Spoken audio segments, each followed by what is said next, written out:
So in class, we learned about the law of cosines, and basically it gives us a relationship between three sides and one angle of any triangle so that you can find the missing information. And in class, we just were given the formula, but in this video, you have the chance to see the proof of the formula, so where it came from.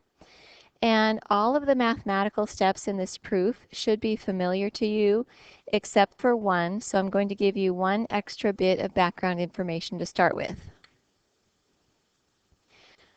Okay, so if you were to take any angle, let's say 42 degrees, and in your calculator, if you were to find the sine of 42 degrees and square it, plus the cosine of 42 degrees and square it, you would get 1. Any other angle you choose, like 263 degrees, same thing. The sine of 263 degrees squared and the cosine of 263 degrees squared is also 1. And you could grab your calculator. You could pick any other angle you want. It could even be negative. Whatever you like, your favorite number. Maybe it's 102. Whatever it is, if you find the sine and then square it, and the cosine and then square it, and then add those together, you always get 1. So that's known as a trigonometric identity because you always get the same thing no matter what you plug in. And we can generalize it and say that the sine of angle theta squared plus the cosine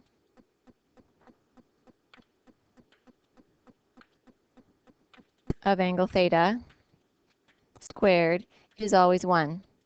Now actually the way we write this is a little bit different because instead of writing the sine of theta with parentheses around it and then a squared symbol, we just simplify it and we write sine squared theta, means the same thing, and then we write cosine squared theta. So sine squared theta plus cosine squared theta equals 1 is a really important relationship that's going to come up in the proof you're about to see. Now remember, the reason for the law of cosines is because we have the law of sines, but the law of sines won't work for all triangles because it just depends on what pieces of information we know about the triangle. So if you know certain amounts or certain info about the sides and certain info about the angles, maybe you can use the law of sines, but maybe not. And the law of cosines gives us another option. And we want it to work for all three types of triangles, acute, right, and obtuse. So I'm going to go through a three-part proof showing that it works for all three. So I'm going to start with an acute triangle. So I've drawn acute triangle ABC. I've dropped a perpendicular from angle B and labeled that length Y. And I've labeled the sides A, B, and C as well. And then the perpendicular causes us to have two small right triangles, and so I've labeled the length here X. Okay. Now, using the right triangle on the left, we know that the cosine of angle C is adjacent over hypotenuse, and that would be X over A. And using the same triangle, the sine of angle C would be y over a, opposite over hypotenuse. Now, if I isolate x in the first equation, I get x equals a cosine C. And if I isolate y in the second equation, I get y equals a sine C.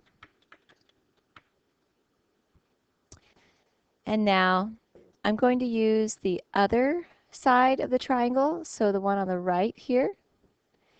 And this distance right here, because the entire length was b, and we already used x, what remains is b minus x. So focusing on the triangle on the right now, there's a Pythagorean relationship between the sides.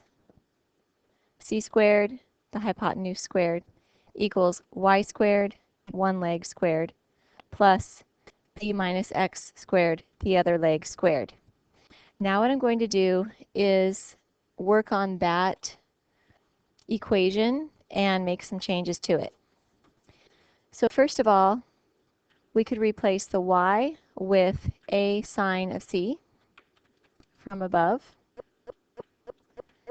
And we could replace the x with a cosine of c from above.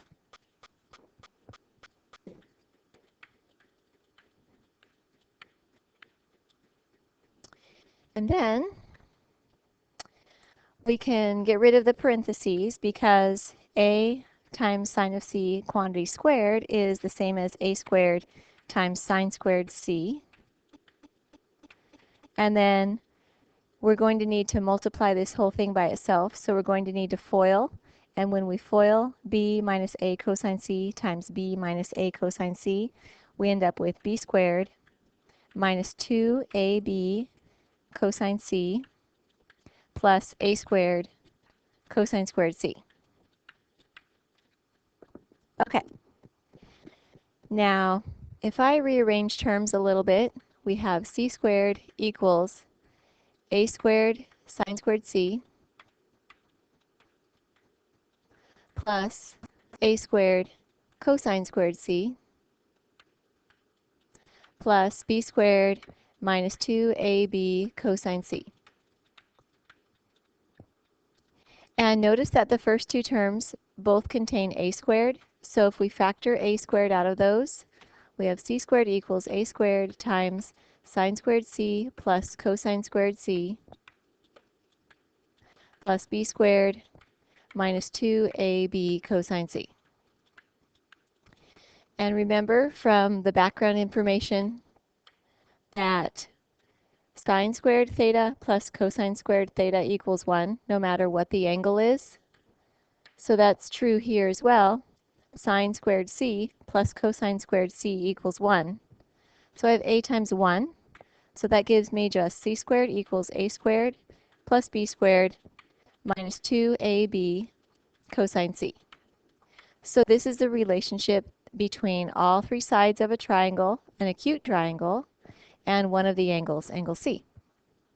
So what we're hoping is that that will hold for the right triangle as well as the obtuse triangle so that we could use it for any triangle at all.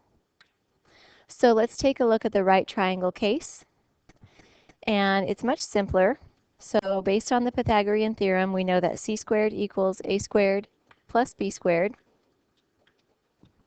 Well, hopefully you would agree that a squared plus b squared is equivalent to a squared plus b squared plus 0, or even minus 0.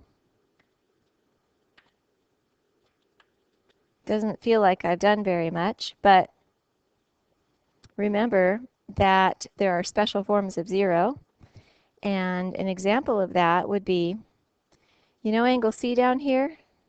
For this special right triangle case, angle C measures 90 degrees. And what's the cosine of 90? It's actually 0. So I could replace my 0 with cosine 90 for this case.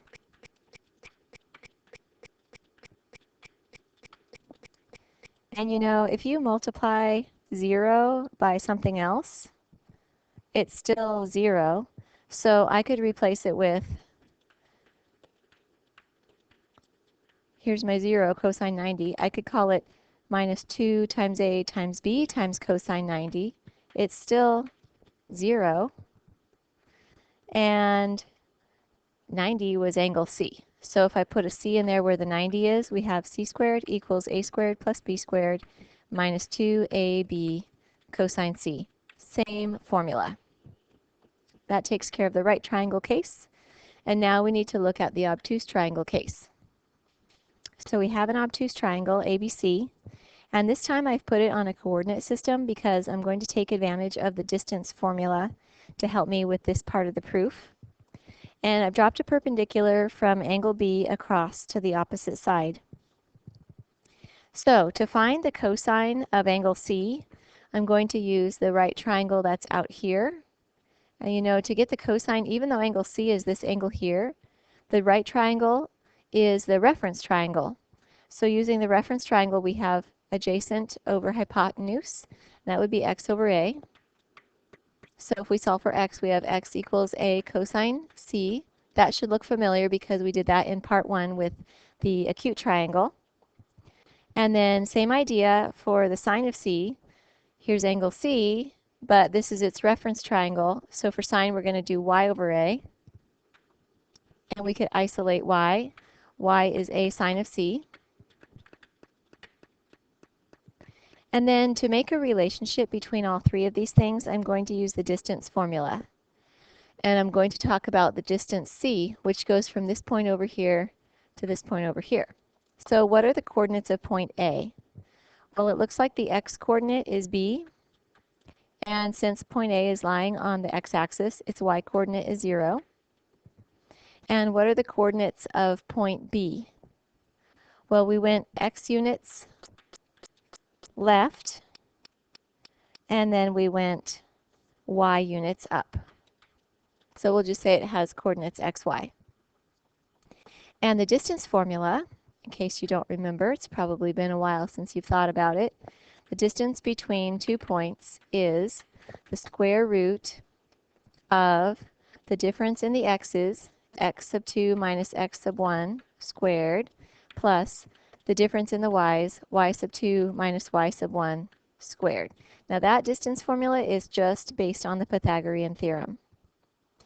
Okay, so using our points, the distance from point A to point B, which is little c, is the square root of, okay, the difference in the x-coordinates would be x minus b, and that gets squared. And the difference between the y-coordinates would be y minus 0, and that gets squared. And now we simplify this. So I'm going to square both sides of the equation, and that gives me c squared equals x minus b quantity squared plus, and then y minus 0 can be written as y, so just y squared. Now if you look at this equation, it's very much like an equation that we had back in part 1 when we were doing the acute triangle, except I had an b minus x instead of an x minus b. But if you're going to square it, it's the same thing. So c squared equals b minus x squared is the same thing as x minus b squared. And then for the rest of it, we would do exactly like what was done in the acute triangle case.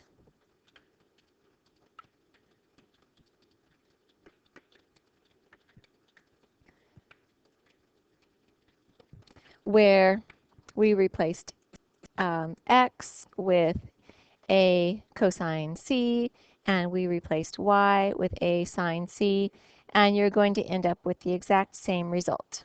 So that takes us through all the cases and proves the law of cosine for every triangle.